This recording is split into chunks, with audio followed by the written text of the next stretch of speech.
muhiimadda ay leedahay inaad yeelato ujeedooyin iyo hadafyo cad.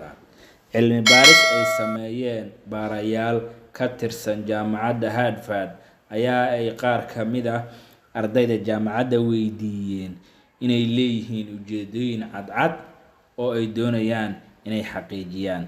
84% waxa ay sheegeen inay leeyihiin ujeedooyin cadcad. 13% waxa ay sheegeen inay leeyihiin ujeedooyin balse aanay u qornayn, halka 3% ay sheegeen inay leeyihiin ujeedooyin cadcad ugana qoran tahay meelo. 10 sano kadib, baarayaashu waxa ay heleen in noloshooda ka horumarsanayd kuwa ujeedooyinkooda qornaayeen marka loo eego kuwa aanay ujeedooyinkooda qornayn, halka kuwii aan lahayn wax ujeedooyin ahna aanayba gaarin wax u qabsoomana aysan jirin.